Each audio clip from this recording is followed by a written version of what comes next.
Welcome to the Cage Corner podcast, a podcast journey through the filmography of the great Nicolas Cage. I am your host, Captain Nostalgia, and I am joined by Mr. Matthew Basile. Thank you.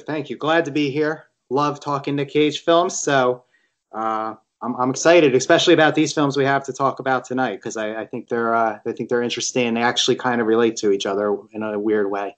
I am curious to hear how they relate to each other. But if you guys are new to our show, our Nicolas Cage podcast is a little bit differently. We are a spinoff from our mother show, Victims and Villains. And every film that we cover on this is brought to you guys by our beautiful and wonderful patrons at our $5 tier. So for $5 a month, you guys can not only contribute and tell us which Nicolas Cage movie you guys want us to cover, because we are on a journey to cover every single thing that this man has covered or done. And also, you guys can help us get mental health resources into schools and conventions and help us make a difference into the lives of the depressed and suicidal. That is going to be patreon.com/victims and villains. And Matt, what are we covering on this episode? We are covering the movie The Frozen Ground, which came out in 2013. And we are also going to be talking about Never on Tuesday, which was released in 1989.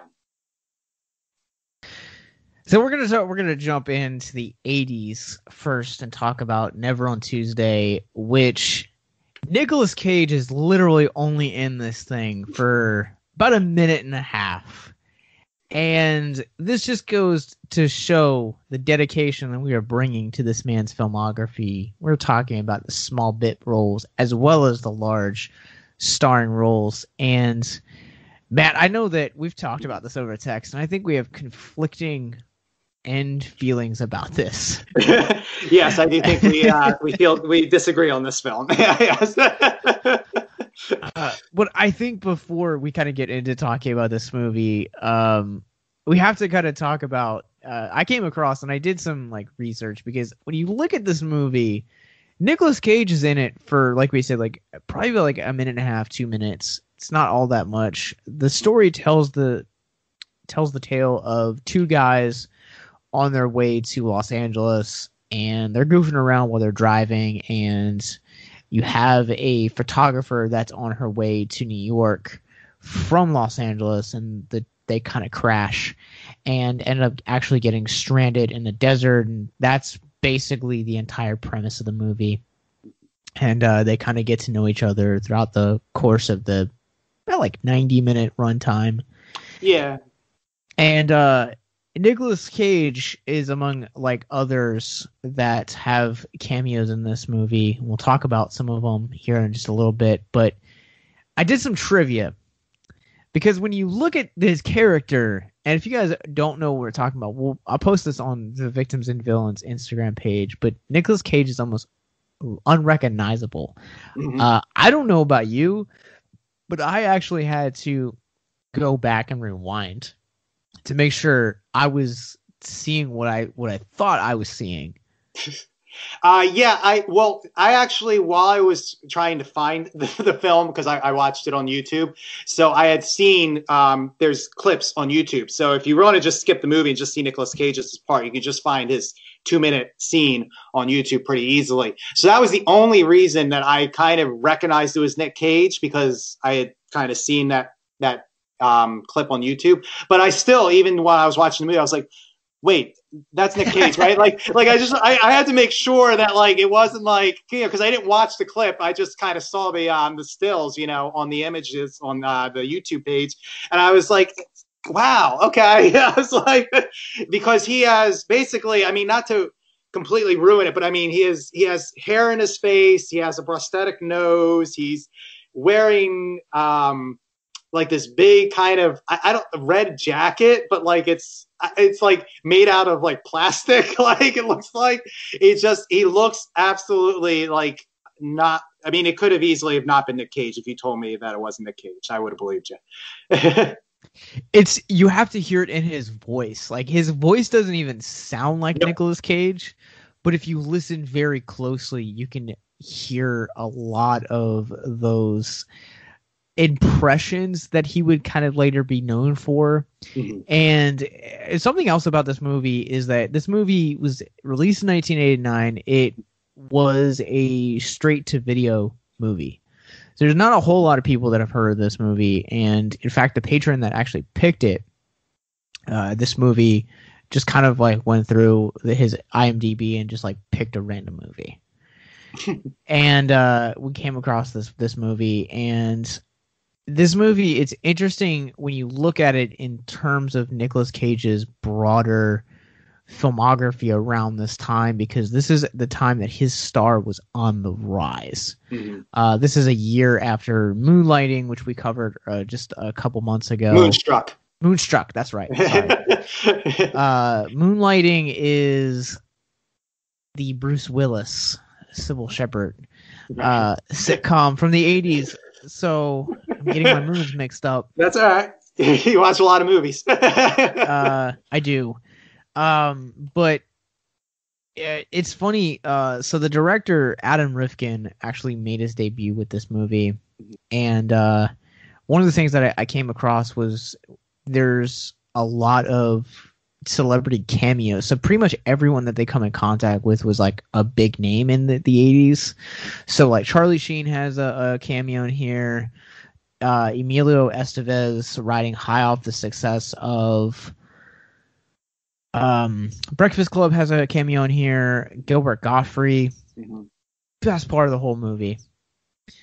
And then there's like a couple other cameos that are listed, but like I couldn't recognize them. Yeah. And those so were the names I recognized, the faces that I recognized. Yeah, so it's funny because like the director was like, when they hired all of these guys, they basically gave them free liberty to come and do whatever they wanted. And Nicolas Cage like showed up to the set the day of his like scene and was just like, I want this hair and I want this nose. Like they basically designed his own character design and created the voice all himself. So it's interesting because I mean it is a ridiculous scene. It's one of the best scenes in the movie, but it's so ridiculous. Yes. Yeah, no, and and this is why I am such a fan of Nicolas Cage, because he comes on here and he just grabs this ridiculous nose, and like, I mean, you have to see the scene. It's this ridiculous like nose that is just like pointed, like and this like flop hairdo, and I mean, it's absolute. Everybody else, I think, in the film does the cameos at least does them well, but his is like almost so over the top and ridiculous. Like I almost kind of and is so quick for just something that's so over the top and ridiculous that I kept waiting for the rest of the movie for him to return again, because I'm like, he didn't go that far for 2 minutes, did he? But he did, and that's why like I said, why I admire the man. So yeah, he's really interesting, and like I was trying to like put into words like what his character reminds me of, and he kind of reminds me of like this cross between like Jerry Seinfeld and like crazy Nick Cage that we know now. Because like just the way that like he kind of like speaks, it kind of sounds like the way comedians will end up, you know, parodying or like doing the Seinfeld "What's up with that?" kind of thing, and that's kind of the way that his inflections, the way that he delivers these lines kind of comes across. But he's very, like we said, like he's very much in and out of this movie so quickly. But let's jump into this movie. We're not going to spend terribly long on this. We're going to be honest. A lot of this episode is going to focus on frozen ground. But Matt, since you love this movie, this is like right up your alley. Yes. So what did you think about this movie, man? Well, and I will preface this. I mean, for those who are Nicolas Cage fans and want to watch, I mean, his role has no bearing on the story whatsoever. Like it's I mean, his whole part could be lifted out and it would not have affected any of the characters in whatsoever. So, barring that, though, I did greatly enjoy the movie. I saw it as it had its rough spots. Don't get me wrong. It's like I said, the whole thing takes place in the desert. It's pretty much just these three actors that are doing the whole thing. It's Claudia Christian plays Tuesday. Andrew Laura plays the gentleman named Matt, and then Peter Berg plays the young man named Eddie. And it's pretty much just the three of them. Like I said, there's some stars like Gilbert Gottfried and Charlie Sheen who pop in for, probably 5 minutes at most, I think, and then they pop out again. But I just felt it was such a intense character study, and those three did such a beautiful job of really bringing across a friendship, because the basic premise of the movie is basically Tuesday, Claudia Christian,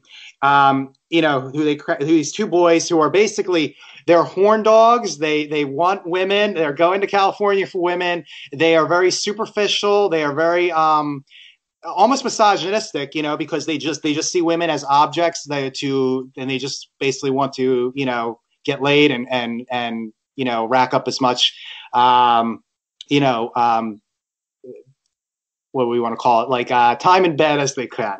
And they run into Claudia Christian, who is a lesbian. And basically the whole thing is that they we're still going to win her over, and they still want to try hit on her, and they're just, all attracted to her. And the friendship that ends up developing amongst the three of them is to me, was really profound, because it was them kind of learning to transcend, even though, she is a lesbian. It was them transcending that sexual pull that they had towards her, and that the power of women, and the allure to a heterosexual male.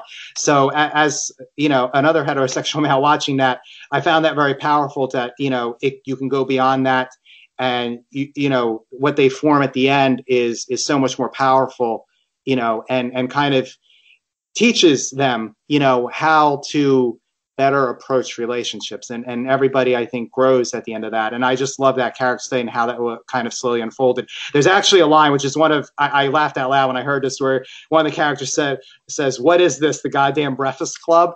And I did think this had a lot to do with the Breakfast Club, which is probably my all-time favorite movie. So that's probably why I like this movie so much. So if you're a fan of that movie, The Breakfast Club, I think you would enjoy this movie as well.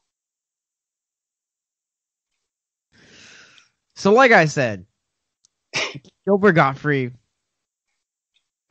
playing Lucky Larry Lumpkin, best part in this whole movie. I freaking loved his like monologue, and I'm curious, like, knowing some of the the behind the scenes now, like how much of that was like actually like improvised, because it's like, what do we got here? We got it's not quite a toothbrush. It's not quite a hairbrush. It's not quite a dog brush. It's not quite a beard brush. It's the multi-brush. Is there something along those lines? And I love the energy. I really love Gilbert Gottfried as an actor, as a comedian. And so I really, really enjoyed him in this. And then obviously we've already talked about Nicolas-Cage, but I honestly just kind of really felt like this film, when you get that twist of Tuesday being a lesbian, this film feels very progressive for the 80s, because not a lot of movies were having their characters be in the LGBT community at this time. Mm-hmm. That is something that I really, really respect about this movie. And that's about the only thing I respect about this movie, because I was so bored watching this movie. And I felt like every time these characters had moments that I was like rooting for them, they took like one step back. So it's like the two main characters, like you had said, like they're fairly like sex driven, and that's really like the only thing that they want to do. And they're basically battling this entire time to turn a lesbian straight. Like that's their motive. And then like somewhere along the way, like they just kind of become friends. Okay, cool. My big thing with this though is that like every time that we get these like characters okay with this arrangement now that we get another like sex fantasy that just doesn't need to be there. And that made me just kind of go like this narrative feels like so contradictory, the way that it's like trying to like make these characters like grow in development but yet still leave them dormant exactly where they were. Well, and that's the thing that I would say I didn't like about the film, and would hurt its overall rating for me to put it up there with The Breakfast Club. In my book, was the sex fantasies I felt were overdone. I do agree with you. I could have, I understood them maybe like, to each, because basically throughout the entire movie, I think they each kind of flash back where the one guy has a sex fantasy with Tuesday, and like I think each guy has like 2 or 3 of them throughout the movie, and so it kind of, and it's a 90-minute movie, so it ends up taking up a large chunk. I would have understood maybe one to each of them to kind of give that, that they're obviously having a lust after her, but it gets kind of redundant, and like you said, it continues into the later parts of the movie, so it kind of makes you feel like they're not progressing, as much as the friendship is on the outside. And especially that last one, ballerina children dancing around the bed while they have sex. That was a little too weird for me. I didn't know what was going on with that one.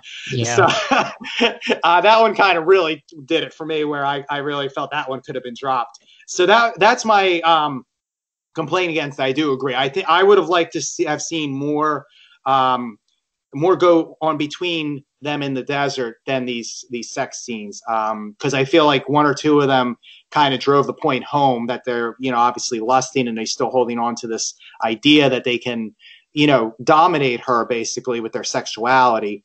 And you didn't need to kind of hit that nail over the head repeatedly.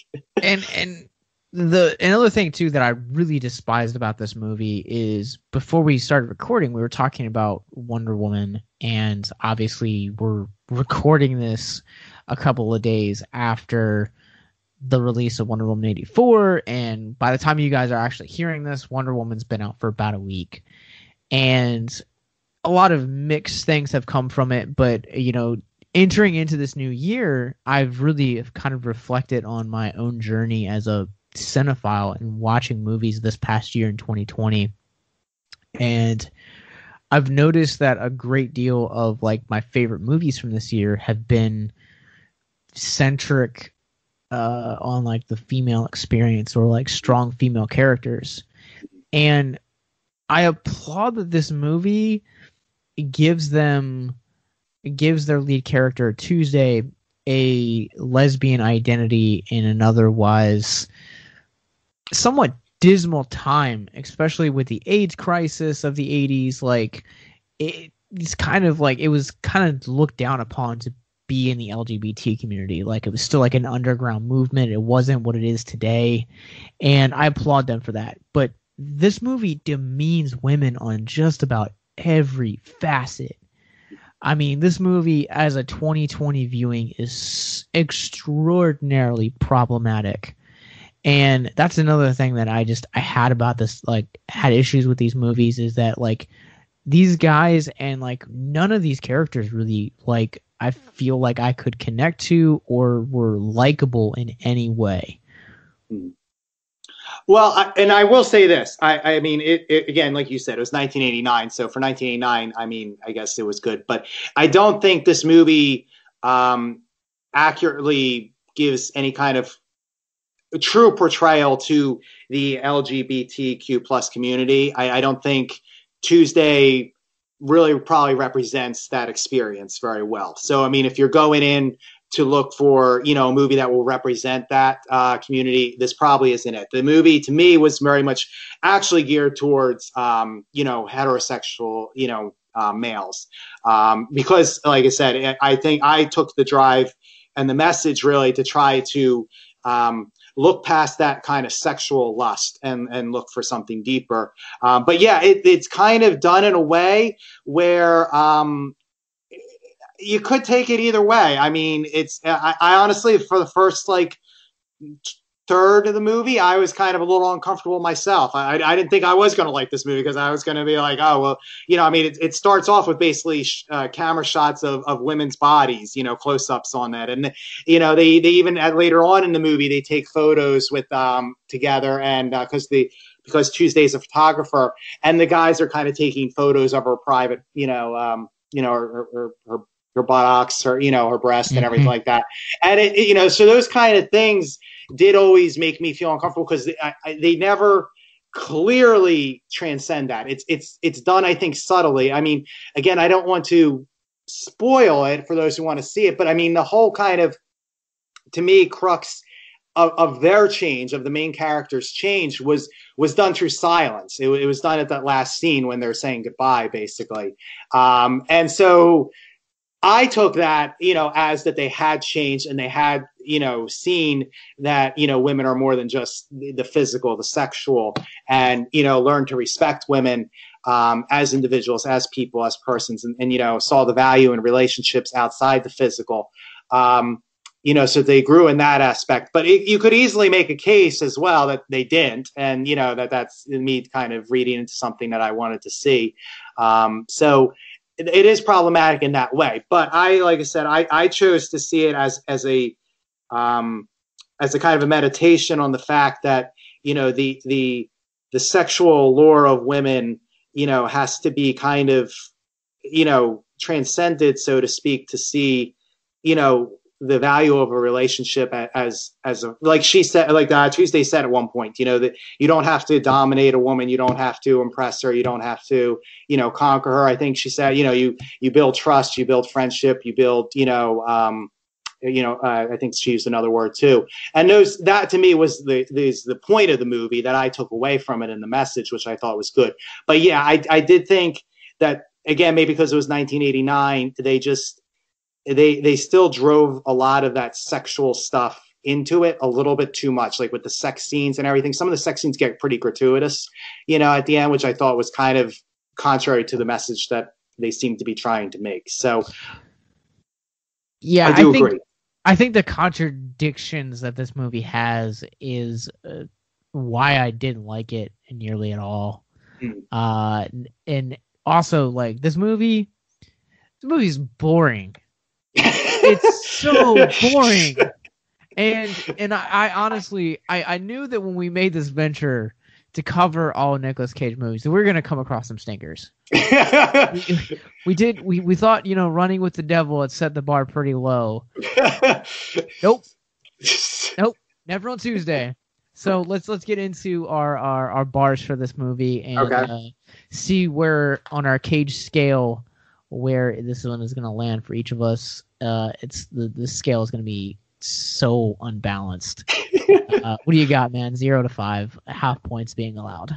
I'm going to put it at, especially honestly after, our conversation, I'm going to have to give it a 3.5. Like I said, because I thought the message was good, what they were trying to say. I just feel like there was a little unbalanced, like you said, and it just, it could have been done a little cleaner. I know they were on a low budget. I know they were using short ends, but I felt that they could have done a little bit smoother with their message.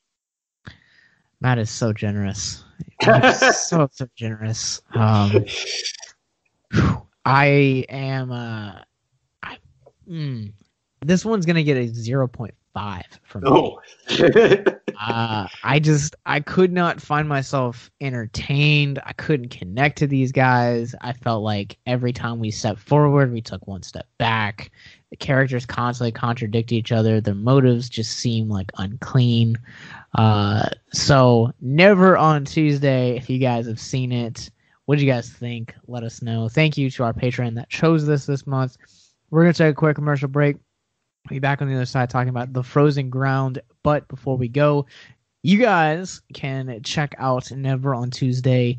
If you guys haven't seen it, and let us know in the just click the link in the description below. And most importantly, right now, if you or someone you know is struggling with suicide, addiction, self-harm, or depression, please click the links in the description. Suicide is currently the 10th leading cause of death in the United States, and there are 132 suicides that take place on American soil each and every day.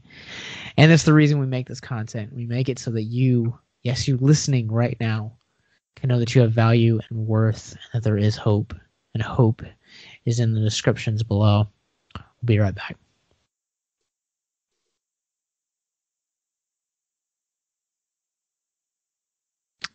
Welcome back. Buckle up, grab a jacket. It's about to get cold because we're talking about the frozen ground. And I'm just going to put this right up front. Spoiler warning is now in effect because we forgot to do that with Never on Tuesday. We did. So, my apologies. Yep. Echo. I'm going to echo that. This one's very different. Before we get into what we thought, you said at the beginning of this podcast that like these two movies have like almost kind of like similar, like have like some similarities and themes, and I am so curious to hear this because these films just feel like, for lack of a better word, and yes, I'm gonna make a pun, it seems like fire and ice. and they were, because one took place in Alaska and one took place in the desert of America. Oh, I see what you did there. Yeah, so they were fire and ice. So good, aptly put. But to me, and like I said, I mean, we're two men here. So I mean, perhaps I'm not accurate in this, but I took these as both to be movies that kind of discuss the feminine mystique, and and how that in Frozen Ground, how that can affect men, heterosexual men especially, where it becomes dark, when they get, because the feminine mystique is very powerful, and if it can, if men hate on it, resent it, get angered by it. There's this great line at the end, I think, where Nicolas-Cage is talking to the serial killer, and he says, I forget how I phrased it, but somewhere along the lines, it's like, well, when you're young, women have all the power, and they won't have what you want, and you can't get it, and then you get angry and you get resentful, and you get older, and now you can have the power, you can take it back, you can make them do whatever they want and give it to you. And I think that's obviously in the Frozen Ground, it's taken to a very, very dark place, that idea that women have what I want, and I want that, and I can't, I want that from them. And in Never on Tuesday, it's they could have headed down that road, and they're not quite as dark, but they were kind of heading down that road, and kind of, because of their side trip in the desert, were kind of veered back onto a course of looking at it as a more respectful thing. So that's kind of the link that I saw to them, that they're both about the feminism, mystique, and the power that it can really have, and how, like I said, sometimes men resent that power, and it's not right, and it can take some dark turns, and we have to kind of it shouldn't be that way. I mean, women are men, are both in this world. We're both people. They're not objects. Very true. To be conquered. Very, very true. I went, like we said before the commercial break, we're recording this a couple days before its release, and I went last night and saw the movie Promising Young Woman, which ended up being my #1 movie of the year. And the movie is a rape revenge thriller. And I came out of that movie, and when I watch movies like that, like, I'm always like extra thankful for Erica, because it just makes me so grateful that like I'll have to date in this current climate. Mm-hmm. And like I'm really grateful for like having a wife that like I can be vulnerable with and like laugh with, and just stuff like that, and not have to endure stuff like that. And like, we're so far established into our marriage and our relationship and our friendship that like we set up these boundaries to where like we don't need to ever, really be alone with someone from the opposite sex, so that like stories like Robert Hanson or like Promising Young Woman doesn't come out. And that's always kind of been my great fear, is always like, I always want to like treat women with the utmost respect. Of course. Yes. Because that's the way that I was raised, and among other things of like, the growing Me Too movement and stuff like that. Like, there are issues that I really want to draw attention to and be an advocate of, and along the way of that, like, I want to treat women with the respect that they so greatly deserve. Absolutely. And I mean, I think it's unconscionable that it is, humanity has been around for so long, and and we are still struggling, with that as a culture, just across the board in the globe, respecting women. And I mean, they have just always been put down. And I am a firm believer in the feminine mystique. It is a very powerful and potent force, and is needed in this world. More, I mean, it was always needed, but I mean, we're seeing kind of the effects of us shoving that and dominating it, and, and just, trying to beat that down for millennia. And we're seeing it right now in our society, and all the ills that are coming out. I mean, especially in this past year, I mean, everything seemed to, really hit the fan. And, I think it's, it's because we just do not have a balanced, give and take between men and women. Is one of the foundations that's needed to heal this world. Yeah, I completely agree, and I think that we're working towards that, but much like things like race equality, and even we're a podcast that comes from another podcast, which comes from a nonprofit that is striving to break down the stigma around mental health awareness.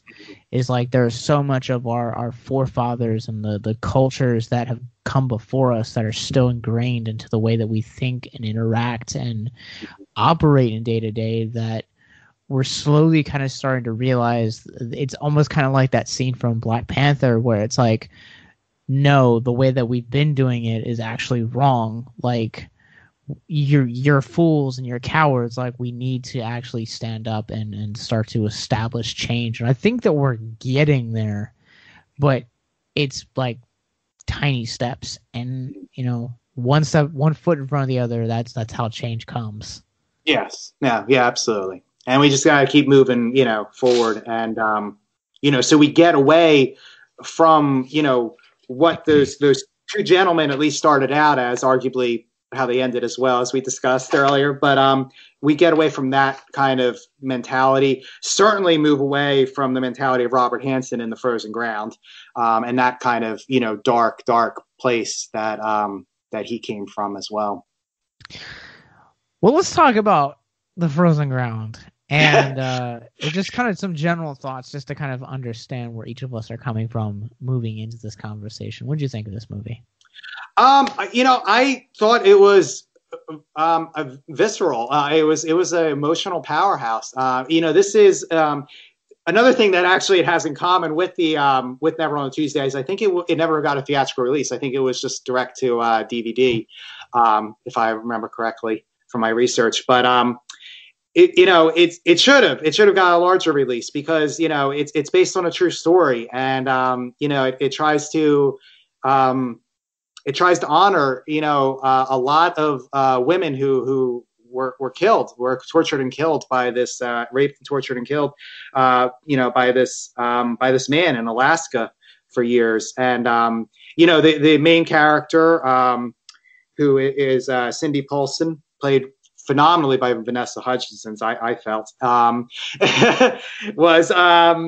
it was the only survivor of his reign of terror, and and is still alive with a family today, according to the end of the movie. So I think, like I said, it was so emotionally raw because it was real, because these things were real, and you knew that these events really did happen. Yeah. So this movie, I didn't really know anything about. I went in completely cold to this, and I want to thank the Patreon. Oh, you did there. You did there. You said I went completely cold into this. This is turning into Batman and Robin all over again. I went into this movie as blind as possible and not really knowing anything about it. And I just have to say that movies like this really fascinate me, because biopics are one of my top 3 favorite movie genres. And so when I get in to see a movie like this, about a serial killer that I've never heard of, it's fascinating to me, and I think that no performance in this movie is wasted. It's a very solid thriller. Nicolas-Cage is great in this. John Cusack, I've never seen Cusack do anything this dark, and so it was nice to see him kind of take on a villainous role. And I have a side by side. He looks pretty darn close to the real Hanson. But Vanessa Hudgens, like, I never ever thought I would say Vanessa Hudgens delivers a great performance. I grew up on Vanessa Hudgens doing High School Musical. My sister was obsessed with that movie, that soundtrack, and I've seen her, like, I've enjoyed her in performances here and there. I really enjoyed Second Act with her and Jennifer Lopez. I thought she did a really great job in that, but I've never actually seen her in a role where I've come away and just been like, wow, this girl, I could really legitimately see being a, Meryl Streep caliber actress. And this movie kind of changed my mind on that. And she just does a phenomenal job on this, and I just loved this movie. Let's get the negatives out of the way. Can we just do that? Sure. 50 Cent. What's up with that hairpiece, man? What's up with that hairpiece? I mean, this movie did, the events took place in the 1980s, so I tried to write it off to that. But yeah, I was like, what is, like, is that necessary? Like, how do you have to wear that? Because, yeah, I mean, these events really did take place in, I believe, 1983, I think it said. Yeah, so the movie takes place in 1983. Hanson, as a serial killer in Alaska, was, I guess also kidnapper, and rapist. He did a lot. Yeah, he did a lot. He was a Renaissance man. He took place between 71 and 83 was when he finally got caught. Because they talk about it a little bit in the movie as they're trying to create this narrative around it for him to actually get the warrant, to get the conviction, to kind of start this process. Hanson's a very intelligent man, very well calculated, and again, sometimes it just takes that one, and Vanessa Hudgens was the one that kind of did that. Yeah, I was actually surprised that for such a very smart and calculating, John Cusack played, Robert Hanson, for such a calculating and smart individual. He kind of, because what happens is he basically kidnaps her. This is all revealed in the beginning of the film. So I'm not spoiling anything here, but he kidnaps her, basically takes her back to his cabin, rapes her, and everything like that, tortures her, and is basically taking her to kill her out in the wilderness. And she manages to get away in transit, and he never goes after her, which is, until he kind of sees her again, which I kind of was like, oh, he just kind of let that go. But I guess he just kind of assumed she was going to die out in the wilderness. But then she basically tells them what happened, but nobody kind of really wants to be bothered or, believes her because she's a prostitute, and, she's, obviously suffering from PTSD. She's on drugs. She had an abusive childhood. So they just kind of write it off as she's kind of crazy, except for Nicolas Cage's character, who plays who's Sergeant Jack Halcombe, and he gets the wind of her, and he sees her as kind of the key to ending Robert Hanson's reign of terror. Yeah, and I love his like determination to catch and to prove that this guy is the one that is been responsible for all of these deaths and all of these rapes and missing people for the last 12 years in Anchorage's history. And when we meet, like, he was actually known as what was his nickname? It was the Butcher Baker. It was Hanson's actual, like, serial killer title.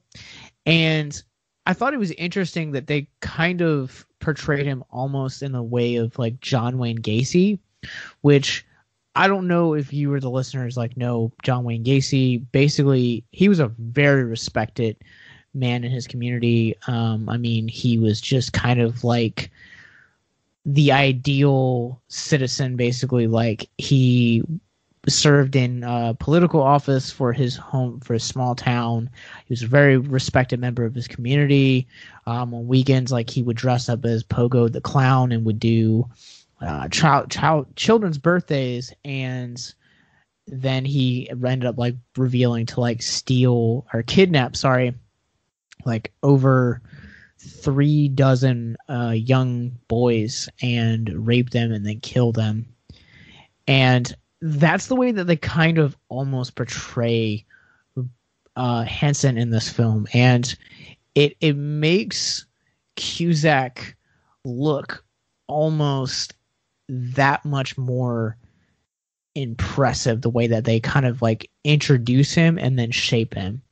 Because I don't know about you, but like the way that like when we first meet Bob, he's very just like charismatic and like very smooth talking. He's just like going around, like he just has that like community, like everyone loves him. And then you get like that he ends up kidnapping a girl, and he ends up like just the way that like he just changes. It's like his entire demeanor changes. The lighting around his like eyes, like you don't see like his like pupils anymore, his eyelids, like you just kind of see like blackness. And I just feel like they conveyed that really well visually. But like Cusack just being able to kind of like be this like very upstanding and like respectable citizen that everyone likes, and then just to kind of like unbeknownst to them know that like he is really like this like bloodthirsty serial killer and rapist.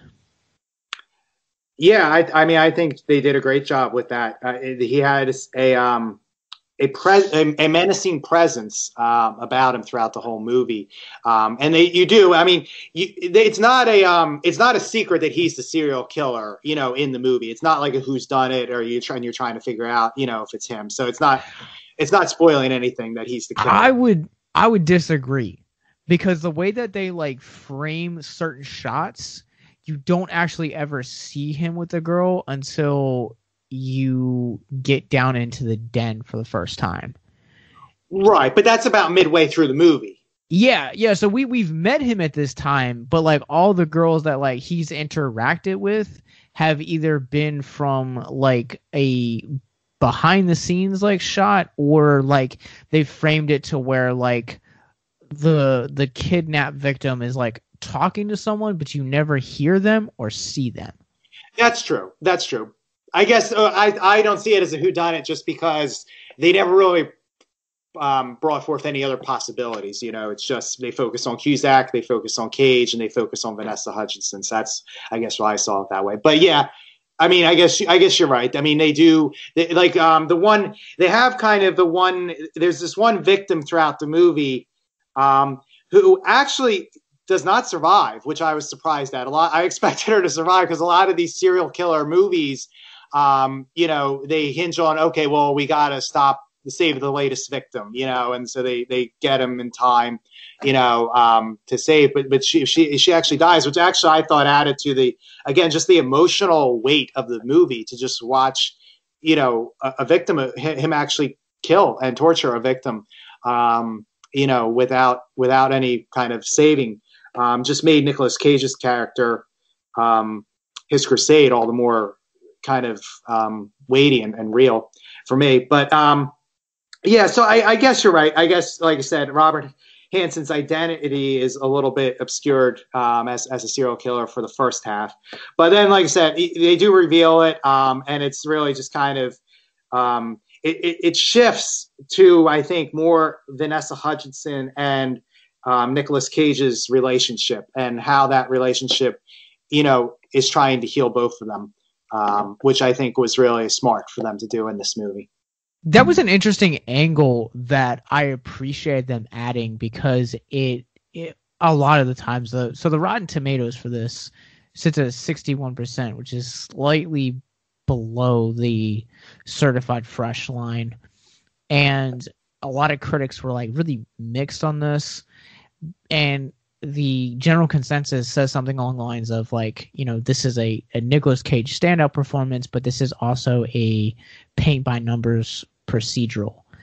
And I feel like I kind of tend to disagree just a little bit of that. Like, there's a little bit of that police procedural formula here we've seen done 100 different times, but adding in those personal connections and intertwining both of their relationships and like trauma, and like trying to equally have both of their characters healed at the same time, I thought was just a brilliant subtlety that they did really well here.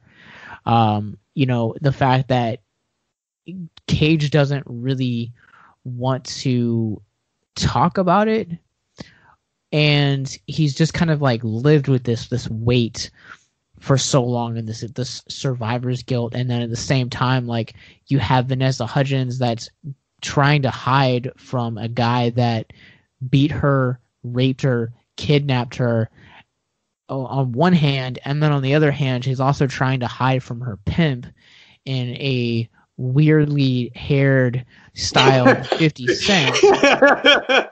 Yes. And so you have all of these tensions that are building, but you have these two characters that are at the center just longing for healing, and Cage also equally wanting justice. I think that was a very admirable quality to add to him, and it helped them bond together and kind of heal one another simultaneously, almost symbiotically. Yeah, and I mean, to throw a little trivia there, Cage was originally offered to play Robert Hanson, the serial killer, but he turned it down because he thought that to play the cop would be more of a challenging role for him. And I agree. I think it was the meatier role, because I do think there's a lot going on underneath his kind of. Yes, he is. His scenes as a cop is very procedural. I mean, they're looking through folders, they're trying to get a warrant. It's stuff we all see in like Law and Order, where they're meeting with the district attorney, trying to build a case, and they're talking about the evidence, and this is circumstantial. And can we get them? I think they initially get the warrant on some kind of insurance fraud charge. So it's all that kind of Law and Order stuff that we've seen. But I think there's, the scenes that really elevated the movie for me were the scenes between Nicolas Cage and Vanessa Hudgens, because it's these two, like I said, we're under the victims and villains umbrella for mental health. I mean, these are two people who are dealing with some PTSD issues, certainly, if not, more.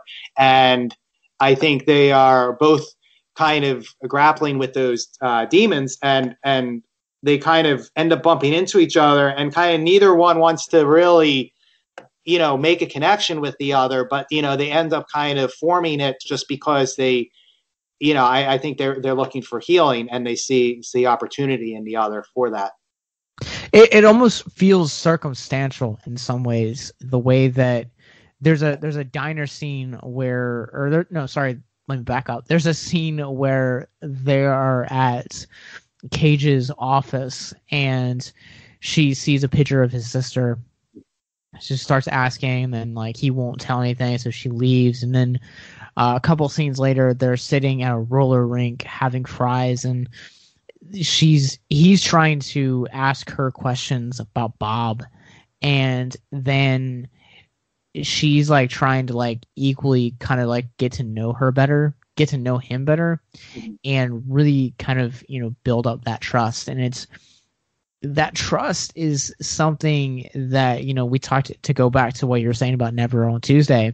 You know, you want to build up that trust. Exactly. And the trust has to be foundational sometimes in certain circumstances, especially when you have a woman like Cindy that has gone through the circumstances of a broken home, being bullied and basically thrown into a line of sex trafficking, prostitution, and pimps, and also having a guy that is, you know, raped her, tried to kill her, and is like now coming back to finish the job. So like all of that trauma cycling in, like she needs to, you know, have and understand that here is a guy that doesn't just want to chew her up and spit her back out, that he wants a genuine connection, that he genuinely wants to see justice done for her and healing done for her.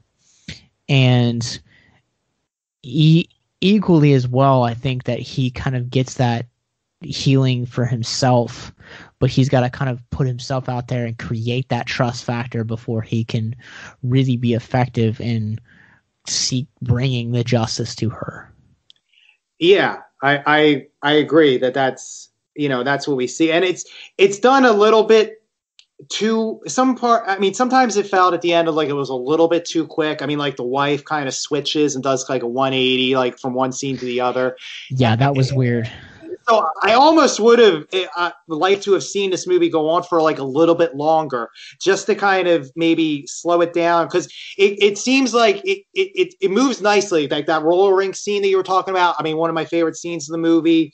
There's this beautiful scene. I'm not sure what it represented, but this beautiful scene where Cindy Paulson is, I guess, back on the streets, and she sees this moose at the, you know, in the street when she's trying to decide what to do. And I'm not sure what the scene, you know, was necessarily meant to represent, but I actually know that, and I looked it up to make sure that in shamanism, the moose is representative of primal feminine energies. So I don't know if that's what they were actually aiming for or not, but that's how I kind of took it. So there was these, you know, beautiful scenes that really, like you said, kind of delved into this, and really, like I said, Vanessa Hudgens just knocked all these out of the park when she was on screen. And I think Nicolas Cage had this very quiet, you know, intensity and power underneath his performance that was just great to watch. I just, like I said, would have liked to have seen it more, because it seemed like kind of around the halfway to 2/3 mark, it just kind of started speeding up, and like it was, okay, we got to get him, okay, we got this warrant, okay, we got to find this evidence, okay, we got the guns, and, you know, we're questioning him, and it seemed like it was just kind of like, all right, we got to wrap this up, you know, and it moved a little too quickly for me at the end. Was my only problem with it, really. To some extent, yeah, I can understand where you're coming from. Like it definitely, the pacing of this movie can definitely feel weird sometimes. Like they're trying to like really early in the film, like we meet Cage, like he's a detective, but he's getting ready to move, and he gets like thrusted into this case, and so you're like, okay, well clearly you're not moving in 2 weeks, and like you know, he's clearly having problems with his wife because of this case, and you spend all these like times with his character and like all of these asides, and then all of that takes a back seat once the film reaches a certain point, and it's just like, I think though my biggest issue with this movie was the world surrounding Cindy. A lot of the subplot of 50 Cent like just didn't make any sense or didn't bring anything to the role. Like it's like, okay, here you have a pimp. It's like, okay, cool. Like, had he just stayed in that one scene, I would have been okay with him. But they bring him back for like this like subplot where Bob hires a bounty hunter / like a hitman who apparently somehow knows 50 Cent and like threatens and bullies 50 Cent into like bringing him Cindy, and then it's like this like whole like weird like little subplot that just, if you took it out, it would have made the movie better, and you could have spent that energy focusing on some of the other aspects of the Cage and Hudgens relationship. You could have definitely kind of focused in some more on Bob's home life, which I want to kind of transition to that real quick, if that's cool. Sure. Hanson, we don't really get a whole lot of him at home. So you kind of get like, he is a guy that's very respected in his community, but then at home, like, he's portrayed as like, we're under the impression very early in the movie that he's a good guy, he's a good husband, good father, and then we get one dinner scene with him and his kids and his wife, and he is such a butthole. And like, he's very short with his wife, he's very rude with his kids, and he's just basically like, this dinner's crap, I'm going out, I'm gonna go do stuff at work or something like that. And then he ends up like checking out prostitutes, you know, I guess as one does when you get mad at one's spouse. To each their own. But you know, I just kind of thought that it was interesting how they added that element of his character. I would have wanted a little bit more of that. I kind of would have liked that explored, because normally people that are sociopaths in that way kind of also have that home like demeanor, but like everything's good in front of others. Yeah, that scene also bothered me because, and I again, I don't know, I didn't research the real life case, you know, so I only know what the movie, you know, showed. I didn't go into the you know, the real life, you know, stuff outside of what the movie brought to the table and told you about. So I don't know if like he, you know, if he was like that and that's why they did it, but it to me, they, like you said, they were kind of building him up as this upstanding citizen. The first time we see him, he's kind of, you know, he's chatting with another guy about the, you know, getting together, you know, for like a game night or something like that with the, you know, the wives, and, you know, and he's helping this, you know, baker, you know, teaching her how to, you know, pipe the cream and all that. So you get this kind of nice thing, and you're kind of like, oh, wow, okay. It adds to the darkness because you see this contrast, because you see him acting nice in the town, and then you see just this, like you said, this cold, distant person in the family, and then, you know, you see this very dark person, obviously, when he's actually with the women, and you know, and it just it kind of confused it, because it would have been better to either have him just be kind of very cold and distant all the way through, I don't, you know, or to be very different, you know, and be kind of warm in one setting and one in the other. It would have almost made it more chilling. But yeah, I kind of took that family scene. I'm like, I don't know why everyone's saying this guy's such a good guy. He seems like he could be, you know, a dick. Like, I mean, I don't think you would say he would be capable of what he was capable of based off of that. I mean, lots of people are jerks, and, you know, they obviously don't do what he did. But yeah, I was kind of like, yeah, he's not really a nice guy. So based on this family scene, he doesn't seem like he really cared about his children. He didn't seem like he cared about his wife. He, you know, basically seemed like he was domineering, which is the whole thing. They were kind of that he felt he needed to dominate the women, which his victims. I mean, he basically treated them like trophies. He was, you know, hunting them. He was dominating them, and then he was hunting them like game sport. So like, and the whole idea was that, oh, well, this quality wasn't of him. He was just pushing it out, you know, secretly. And I'm like, no, he's acting dominating in the family setting. So I would assume see that. So I'm just gonna again kind of like flip it just a little bit and kind of like play devil's advocate a little bit here.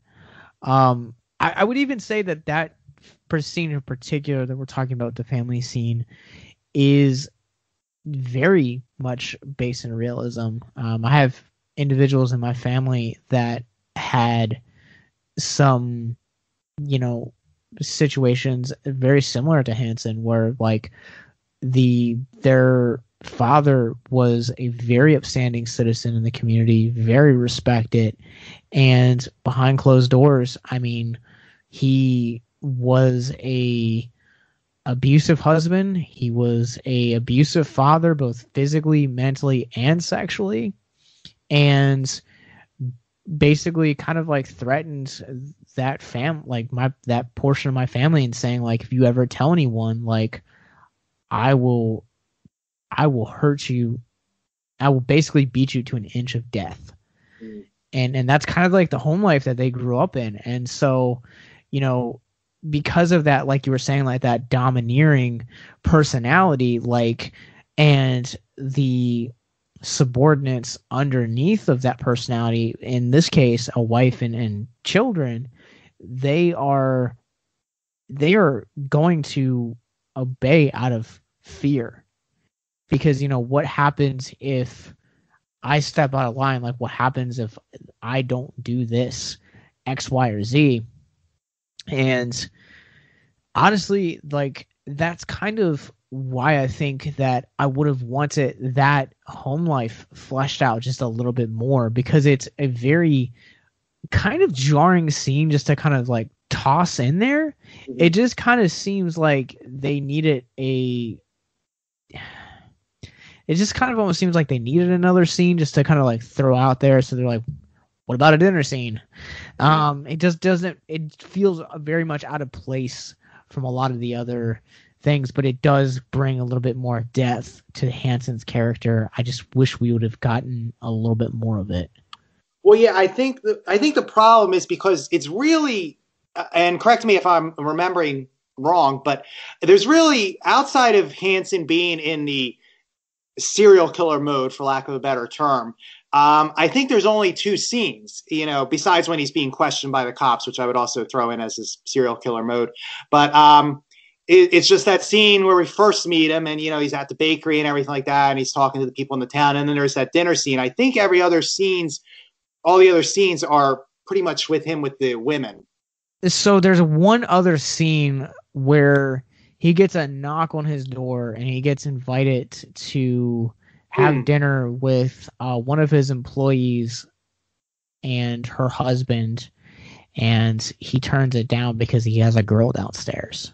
Right, which to me was, again, I would again classify this, and maybe we're just splitting hairs here, as like him in serial killer mode, because at that scene he was trying to get rid of him, because literally there's a girl chained downstairs that he's about to rape, so he's kind of basically like, trying to act cool, but like, get out, I'm so right. But that scene in particular, like, I mean, it just demonstrates Cusack's caliber of being able to go from like this like dark, manipulative, calculating, just predator to a nice, upstanding, customer service speaking guy.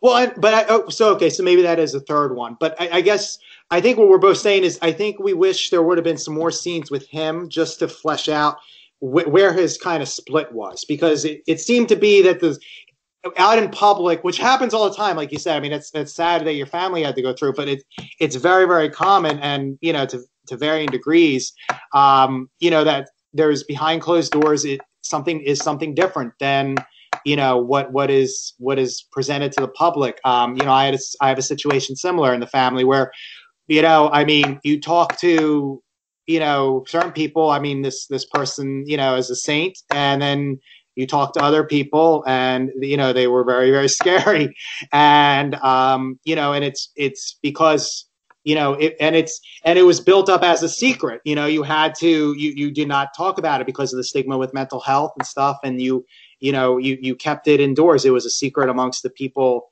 in the family, and it was a different persona out in public, and it basically it jars and shatters your reality, even if there's no physical abuse. Just having that kind of split between what you see and what everyone else kind of perceives. Causes you to question your own reality, causes you to lose faith in your viewpoints, your how you interpret things, your decisions, and it's a horrible thing. So that would have been better to see more fleshed out, which I think is what we're both kind of trying to say here, with John Cusack's character in this film, to see how he reacted in his family, how he reacted outside to the public, and was he also abusive and manipulative and cold and dark, and to his family as well. Let me throw this statistic out to you. Some education. I grew up because of that family situation that I have. I grew up very young. My sister and I think we had the talk about rape and sexual assault before we ever actually had the talk on the birds and bees.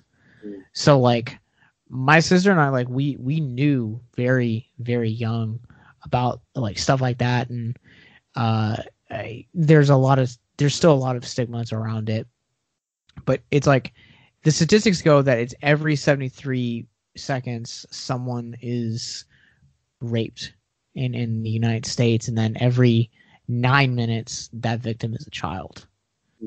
And I think what's really flawed about our judicial system is that it's 5 out of every 1,000 rapists, those out of basically get convicted and see jail time. So you have 995 guys that look like Hanson and have home lives like Hanson that are out walking the street. And I think the film captures that aspect extraordinarily well.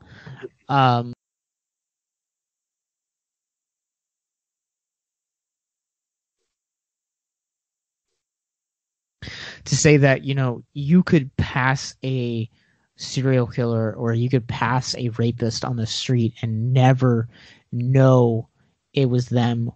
And just a quick aside real quick, because this film does deal so much with rape and because it does deal so much with sexual assault and violence, I just want to encourage anyone that if you or someone you know is listening to this right now, you've gone through any of those or you know anyone that has, please consider the resources. RAINN has a ton of great resources, including their help desk, which is 1-800-656-HOPE. It's going to be 1-800-656-4673, or you guys can go to rain.org, where you guys can also talk with a representative as well. That right on the website, please, because we're trying to bring attention to these issues, and break the stigma around them as well. And a movie like Frozen Ground definitely depicts the injustice and the flaws in our judicial system that allows such things to happen. And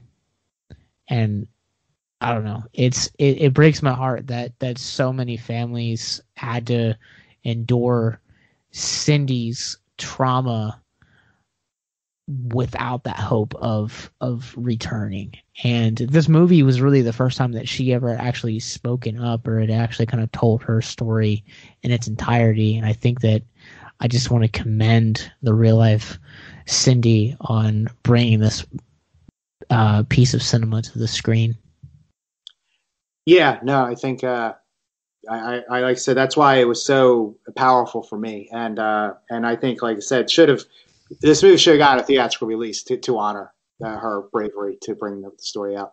It actually did. It got a small limited release. Oh, it did get a limited. Okay, so, but it should have gotten a wider one. Very small. Yeah, I agree. And it's movies like this are very, very niche. And I brought up the movie Promising Young Woman earlier, and that's a movie that deals with the trauma of having someone close to you assaulted, and kind of how closely community is affected by something like that. And so these are conversations that we need to have, and I just think that they're important. And even though like this is a very, like we said, like this is very paint by the numbers, police procedural movie, it does deal with some very real topics, and it does depict just the psychotic elements of serial killers really well, and kind of the frustrations of injustice that a Nicolas Cage goes through, which brings us to Nicolas Cage. Let's talk about Nicolas Cage. Nicolas Cage in this movie is something else. I love how like simple but yet complex his character is, to where like he's a man that really just wants justice, but he's a man that's kind of like also driven by this injustice that he's experienced. So he's kind of almost got like that Batman paradox where he's trying to basically right wrongs so that other people don't have to hear or don't have to feel or endure the pain that he has felt because of the loss of a loved one. Yeah, and it's a very subdued but very effective role that he did. I think he executes it very, very well, and brings that gravity to it. And he does have a Batman-esque kind of pursuing justice. As he kind of again, they didn't really go into it, but they kind of indicated that he became a cop to try to, help people, to try to get that justice. Like, Batman became Batman to try to bring justice. But, I think it seemed to be, at least in the movie, portrayed that this case and Cindy Paulson kind of put a face to that mission for him, and really kind of made him delve deep into it. Cindy Paulson, like you said, I mentioned, is a prostitute. She's involved with a pimp. She gets, as she's in these kind of seedy environments, that she kind of keeps going back to because of, just her PTSD, and it's all she knows and everything. And, and he keeps kind of having to dive into that world and try to, pull her back out again for safety. And it's just, but rather than him being kind of the knight in shining armor that's doing it, he kind of sees this, what she's going through and this darkness and everything like that. And it changes him, and it kind of reinvigorates him to be, a defender of those who need defending, a defender of the innocent, a defender of, those who are damaged, and, and kind of to seek justice, to seek fairness, to seek, the redemption, of the victims and stuff like that out there. And I think that was kind of a very powerful angle that they took with that, over some of the more other procedurals where it's, very kind of can be sometimes very straightforward with the, the cops and robbers and everything like that. Yeah. I think one of the things that I really enjoy about him is that, people come to cops, let me phrase that. People come to the police force because they want to make a difference. Whereas he experienced this injustice where his sister's drunk driver got off with a technicality, and he even mentions, I didn't have the badge when, she got killed. Like, there was nothing that I could do. And so he was like, I'm going to do the next best thing. Instead of taking vengeance and going down this darker path, I'm going to go find and make my own justice. And I think to me, and I don't know if you took it this way, like, he sees a lot of his sister in Cindy. I feel like there's a lot of like similarities that are kind of like unwritten under the surface behind their interactions, and a lot of that is because like for Cage, like it becomes personal. And another movie that I hope the patrons will pick at one point, wink wink, is a movie called Vengeance, which came out 2 years earlier, and it's similar to Cage's like arc throughout the course of this, but he just wants justice. And I think that's a very commendable thing to say, because I think at the end of the day, like, justice is something that we all desire and that we all want. And maybe sometimes we don't know exactly how to get it or how to seek it. And that, for me, I think is something that I just found really interesting about Cage's performance and like the gravitas that he brought to this role. Yeah, I mean, Batman's one of my favorite, comic book characters, and the reason I like him is because he does seek justice, and at least I always saw his character, and other people, of course, could see him differently, but I always saw his character as seeking justice, but always walking the line of kind of falling into the darkness of kind of losing his ways and seeking that justice. So that's why I always like that. And I think Nicolas Cage, again, he doesn't become vengeful, which I think is different than seeking justice. He does try. He wants to stop it so that no more women go through what Cindy went through and all of Robert Hanson's victims. He wants to save the women. He's not necessarily, looking to exact revenge on Robert Hanson, but to save the women and get that justice for them, so that the families and the friends that left behind from those victims, also can feel at peace knowing that, their loved one was given justice, was done. So I think that was good. And as far as the relationship, as Cindy being like a sister, I think it went both ways. I think Cindy's actually around the age of his sister when his sister died. Again, spoiler alert: he reveals his sister died in a drunk driver crash, and and I think Cindy was about the same age, and I think Nicholas, she became a kind of stand-in, so to speak, for Nicolas Cage's sister, and he became kind of a stand-in for the father that she, needed but didn't have, because she came from an abusive family, broken home. So she was kind of that father figure that actually did, care about her and was actually there to protect her and look out for her, because her real father wasn't. So in that way, they both kind of stood in to get what they needed, what broke them, and redo it so that they could, start fresh again and heal and come back together. Yeah. All right. So let's take this to the Cage scale, 0 to 5, and half's allowed. Hopefully this is a little bit closer than Never on Tuesday. Where would this rank for you? I would put this as a solid 4. A solid 4.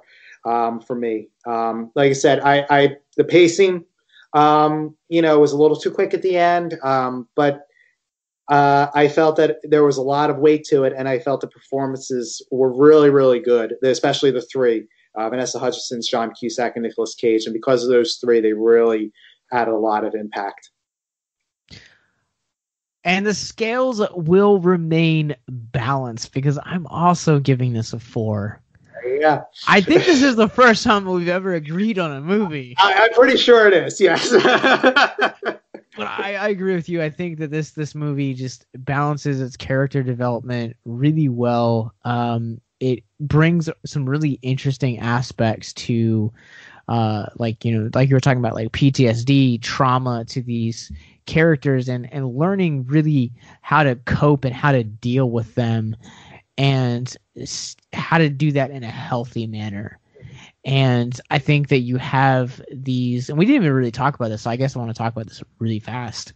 You kind of have these like juxtapositions of how to deal with traumatic, how to positively and negatively respond to trauma. So on one hand, you have Nicolas Cage that has this drunk driving, lost his sister, so he goes to become a cop to bring justice to individuals that might be going through it. And then you also have Cindy that has experienced this injustice of rape, kidnap, being beaten, and also at the same time, comes from a broken home. And so what she does is she turns to cigarettes and drugs, crystal meth, alcohol, basically anything that will just make her flat forget. And I think that this film captures that really well. John Cusack's very subtle in his portrayal. I really want to see more villainous roles from him. I think that he gave me a lot to hang my hat on, and just, man. Have you ever seen The Paperboy? I have not. He plays a serial killer in that too, if you want to check out more John Cusack being evil. Yes. Right. Challenge accepted. I will check out The Paperboy. So that's going to do it for us on this episode of the Cage Corner podcast. Happy New Year, guys. And we don't know what we're covering yet in January. So we'll be back, and make sure to hit that like and subscribe button below. And if you guys want to become a patron and help us conquer the Nicolas Cage filmography and get mental health resources into schools and conventions, it's a win-win. Go to patreon.com/victims and villains. That's going to do it for us. Keep on caging.